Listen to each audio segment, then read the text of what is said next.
작품은 춘향전. 자, 여기 춘향전 읽어봤지? 자, 대한민국 사람들이 제일 많이 하는 거짓말이 뭔지 알아? 뭐야? 춘향전 읽었다고. 왜요? 읽은 게 아니야. 다 아는 내용이야. 이상하지? 읽지도 않았는데 내용을 훤히 알아. 너무 많이 들었나 봐. 자, 그래서 그런 문학을 뭐라고 그러냐면 이렇게 불러. 적층문학이래. 적층문학. 이거는 시간이 가면 독자가 자동적으로 쌓이는 거야. 그런 문학은 우리가 너무나 유명한 고전소설들 중에서 예를 들면 심청전, 이건 안 읽어도 다 알아. 다 아는 것 같아. 그게 적층문학이 갖고 있는 거야. 적층문학 다른 말로 그냥 민족문학이라고 생각해도 돼. 우리 민족이면 다 알아. 시간이 가면 독자가 하나하나 켜켜이 쌓인단 말이야. 그래서 적층이라고 하는 거야. 적층문학. 자, 이런 춘향전 같은 소설을 서사문학이라고 한다. 서사문학. 서사문학, 사건 중심의 문학. 그러니까 사건을 중심으로 해서 이야기하다 보니까 인물도 필요하고요, 배경도 필요하고 그런 것들이 잘 어우러져 가지고 드라마티한 얘기가 나와. 그런 게 적층문학이라고 하는 거야. 미안해, 서사문학이라고 하는 거야. 그러면 처음부터 서사문학이 있었냐? No. 삼국시대 통일신라 시대에는 서사문학, 즉 소설에 앞서서 설화문학이 먼저 자리를 잡았다. 설화문학? 이거 신화전설 민담이라고 많이 들어본 적 있지. 그리스 신화 뭐 이런 거 무슨 이야기, 재미난 이야기를 가지고 사람들의 시선과 이목을 끄는 이야기, 민담. 한간에 떠돌던 이야기들, 신화, 전설, 민담. 근데 이 전설이 소설로 이렇게 고착화되고 형태를 갖추게 되면서 소설문학이 점점 자리를 잡은 거야. 그럼 요 사이에 하나 아주 중요한 게 있는데, 설화, 신화전설, 민담 이거 다음에 바로 소설로 갔느냐? 그것도 아니야. 자, 가전체문학이라고 해서, 가전체문학, 고려시대 때 가전체문학이 있었는데 이게 뭐냐면 사물을 의인화한 거야. 사물을 의인화했다는 게 뭐냐면 예를 들면 지팡이를 의인화하고 엽전을 의인화하고 죽부인을 의인화하고 하나니 술을 의인화하고 의인화했어. 근데 얘는 소설의 전 단계라고 하는 이유가 뭐냐면 아직 소설이 아니야. 이유가 뭐냐면 그냥 일대기적 구성이다. 그래서 사물을 의인화해가지고 걔네 조상들이 누구였고 어떻게 다 태어났고 어떤 일이 있었고 마지막에 어떻게 되고 이런 게 가전체문학의 특징이란 말이야. 아직 소설처럼 완벽한 형태를 갖추진 못했다. 구성면에서도 그렇고 이야기 면에서도 그래.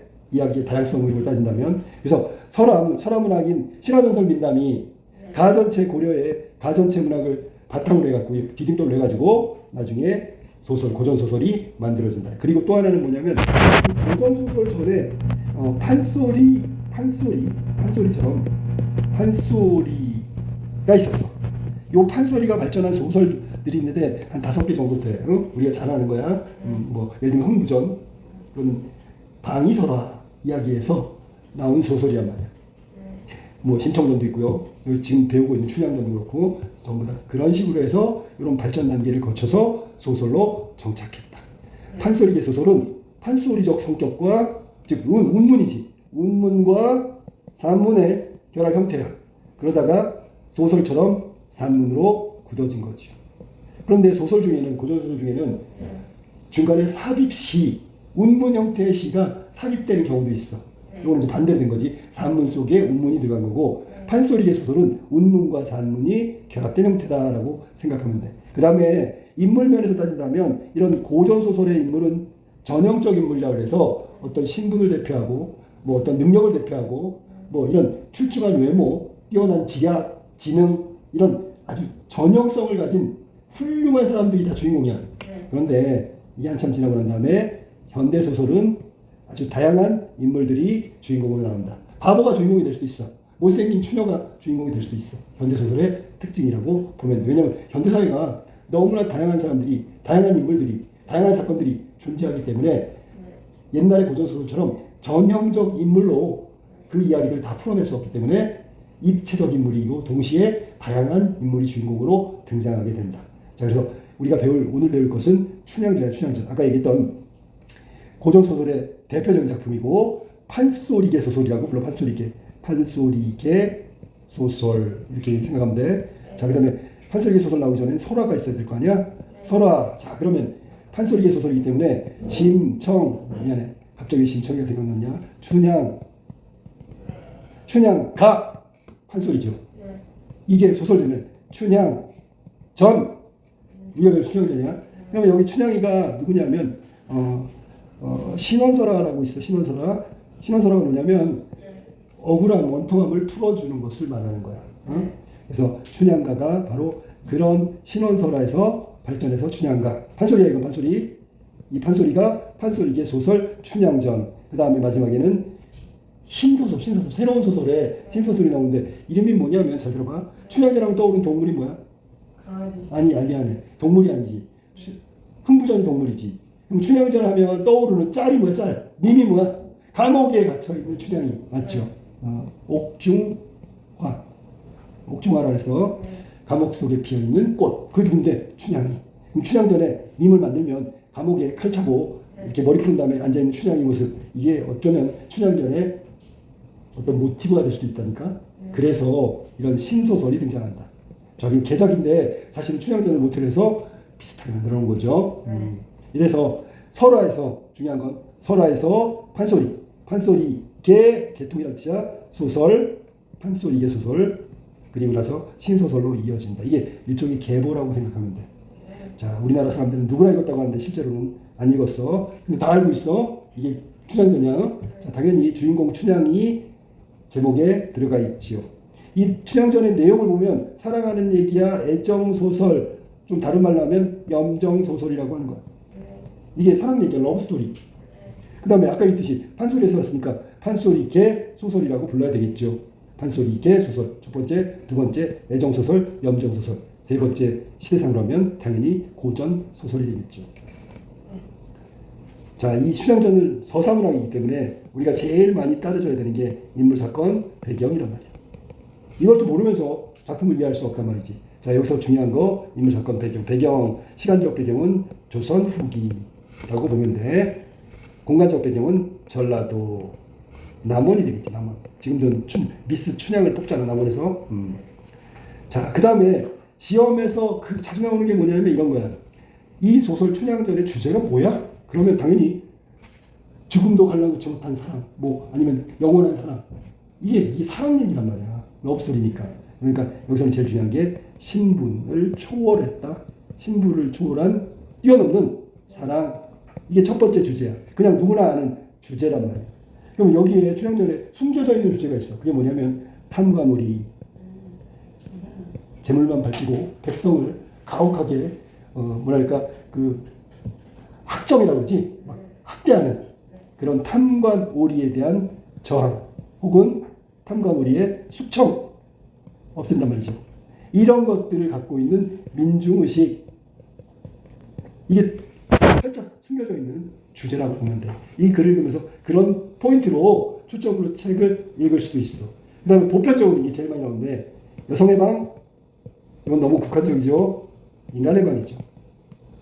그러니까 인간의 방이라는 게 뭐냐면 제도와 관습, 조선시대 때 여성이라는 굴레 이런 것들로 억압했잖아. 이걸 해서 자유롭게 또 사랑하는 사람하고 결혼하는 거야. 신분 이런 거 따지지 않고. 그게 인간 해방이란 말이야. 아니? 인간 해방 이게 아주 중요한 보편적인 주제라고 볼 수 있어. 그러니까 눈으로 딱 보면 러브스토리야. 그런데 그 안에 의미를 자꾸 생각하다 보면 야 이건 인간이 제도나 억압이나 뭐 이런 그 사회적 분위기 이런 것으로부터 자기 의지를 실현하는 거 인간의 방. 그러니까 신분 때문에 결혼을 못한다거나 여성이라고 해서 억압받거나 강요당하거나 이런 거에서 벗어나는 거니까 인간 해방이라고 볼 수 있는 거지. 자 이게 춘향전의 표면적 주제, 이거 표면이 겉으로 드러나는 표면적 주제, 그 안에 속에 숨겨진 이면적 주제라고 볼 수 있는 거야. 표면적 주제는 누구나 하는 거니까 그냥 씩 넘기고 이면적 주제 두 가지를 좀 나름대로 알아줘. 1번, 2번은 그래도 찾기가 쉽지요. 3번은 잘 안 되면 머릿속에 암기가 되나 인간 해방이라는 거. 그 다음에 시험 공부하는 입장에서 알아둬야 되는 춘향전의 특징은 뭐냐면 첫 번째, 이거는 좀 잘 알아둬야 되겠다. 그치? 자, 서술자 개입. 서술자가 작품 속에서 인물에 대한 해석, 평가, 결론, 사건의 진행 뭐 이런 것들에 대해서 자기가 해석해버린단 말이야. 이게 서술자 개입이라. 그러니? 근데 이 서술자 개입을 그냥 서술자 개입이야 이러지 말고 다른 고전 소설도 역시 등장한다. 뭐가? 서술자 개입이. 그러면 이 얘기는 고전 소설 다른 고전 소설과 다르지 않다라는 면이 서술자 개입이 드러난다는 얘기야. 서술자가 전지전능하신 누구랑 똑같아. 모든 걸 다 알고 앞으로 일어날 일, 등장인물 내면식 다 파악하고 있다니까. 이거는 독자의 수준을 우습게 보는 거야. 알았어? 니들 모르지? 내가 설명해 줄게. 지금 이 사건은 이렇게 이런 의미가 있는 거야. 이렇게 끝난 거야. 이렇게 될 거야. 이해됐어? 이렇게 되는 거야. 그러니까 독자를 얼마나 우습게 보는 거야.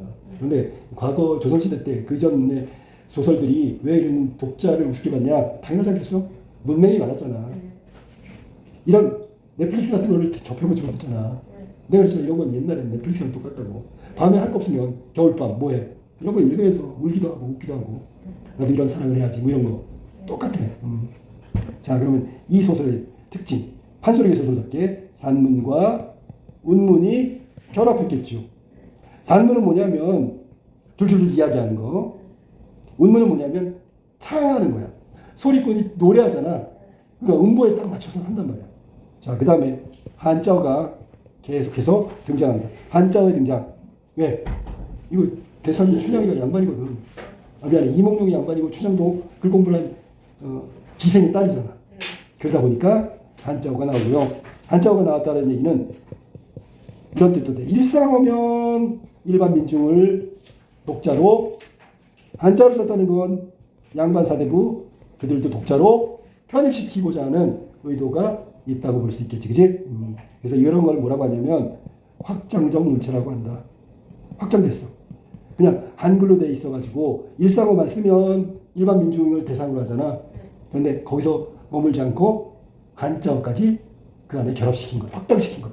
확장적 문체라고 한다. 그 다음에 판소리 하면 판소리 소설이니까 이게 빠지면 안 되죠. 해악. 엄청 웃기죠. 또 하나, 겉으로는 비난하지 않지만 결국 비난하는 풍자가 나온단 말이야. 양반에 대한 풍자. 양반에 대한 풍자. 예를 들면 여기 변학도가 백성들을 가혹하게 하는 학정을 저지르고 있단 말이지. 그러면 이게 결국 뭐야? 사대부 양반 관리들을 비판하고 있는 거죠. 근데 겉으로는 안 나와. 이 나쁜 놈 이렇게 안 나온단 말이야. 자, 그래서 시험에 나오는 건 바로 이 부분이라고 하면 세 가지는 반드시 알아둬야 되는 거. 위에 주제면에서 1번, 2번이 쉽다면 3번은 좀 생각해서 기억해 둘 것. 자, 이게 춘향전의 일반적인 정리다.